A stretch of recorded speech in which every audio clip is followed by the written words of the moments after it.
Hello everyone, this is Vinita Sharma. You all are welcome in economic Shala. आज के video से हमने स्टार्ट किया है introductory macro economics for 12th CBSE।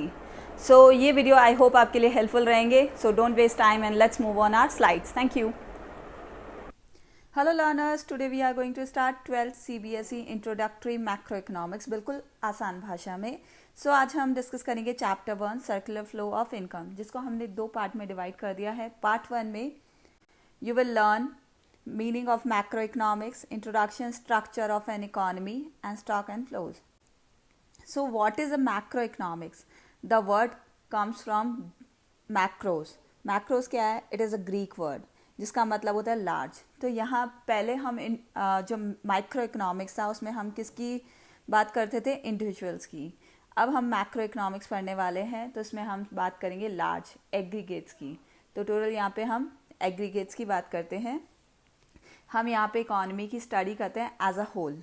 So macro economic studies the aggregates and the averages related to the whole economy such as aggregate demand, aggregate supply, national income, general price level, and total employment, etc.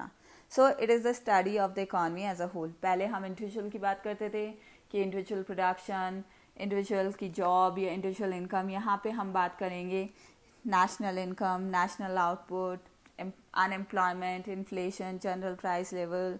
तो यहाँ पे सारी हम क्या study कर रहे हैं? बिल्कुल as a whole. Okay,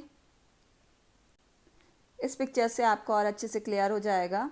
so macro economics में हम इकोनॉमी को बिल्कुल वाइड फिनोमिना में देखते हैं। यहाँ पे हम स्टडी करते हैं इकोनॉमी की एज अ होल, एग्रीगेट्स के बारे में बात करते हैं। यहाँ पे हम देखने वाले हैं इन्फ्लेशन की, national output, national income, unemployment, and it includes national, regional and global economies. तो ये क्या है? Contrast with micro economics. So now structure of an economy.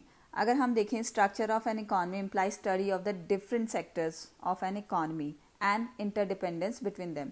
अब ये आपस में एक दूसरे से जुड़े हुए भी होते हैं, इनके इंटरडिपेंडेंट होते हैं ये।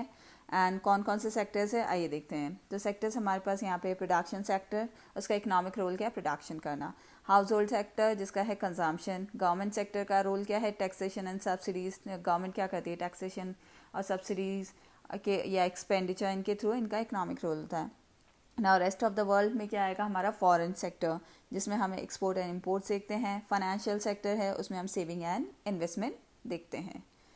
Now stock and flow. Stock variable क्या होता है? आप यहाँ पे इस पिक्चर के अंदर देख रहे हैं कि एक टैप है, तो टैप में से वाटर फ्लो हो रहा है, तो वो ये जो पानी बह रहा है वो है कहलाता है फ्लो, और जो यहाँ नीचे टब में इकट्ठा हुआ पानी है वो स्टॉक कहलाता है। वैसे ही स्टॉक वेरिएबल एक इकोनॉमिक वेरिएबल है। यहाँ पे हम इकोनॉमिक वेरिएबल्स की बात कर रहे हैं।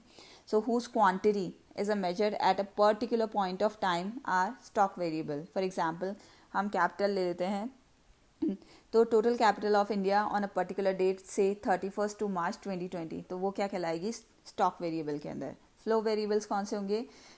Whose quantity is measured over a period of time. बस इतना सा आप देख लीजिए, यहाँ पे पॉइंट ऑफ टाइम की बात हो रही है, यहाँ पीरियड ऑफ टाइम की बात हो रही है। So are called flow variables. तो इसमें आएगा income of an individual is earn during a week. अब इनकम कैसे है? किसी को दिहाड़ी मिलती है, किसी को वीक में मिलती है, किसी को मंथली, किसी को ईयर में मिलती है।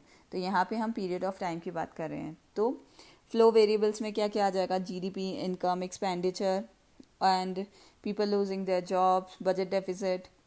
स्टॉक वेरिएबल के अंदर क्या क्या इंक्लूड होगा? Wealth, assets, unemployment people, government डेब्ट, इंटरनेशनल रिजर्व्स। तो ये क्या है? रिजर्व्स भी इकट्ठे पड़े रहते हैं, तो ये सब क्या आते हैं हमारे स्टॉक वेरिएबल के अंदर। सब इनके अंदर हम difference between stock and flow देख लेते हैं, तो आपको और अच्छे से क्लियर हो जाएगा। सो मेजरमेंट में देखते हैं हमने बेसिस यहाँ पे क्या लिए हैं? जो डिफरेंस के पॉइंट्स हैं, measurement, nature, time, angle and example. So यहाँ पे है हमारा stock of a commodity measure at a point of time. Stock में हम किस में देखते हैं? पॉइंट ऑफ टाइम में। और फ्लो में कहाँ देखते हैं हम? पीरियड ऑफ टाइम पे, over a period of time. Period of time कैसा होता है? वीक, मंथ, ये होता है। और पॉइंट ऑफ टाइम कौन सा होता है? जैसे हम पर्टिकुलर किसी डेट की ही बात कर रहे हैं, 31 मार्च या 30th अप्रैल, ऐसे।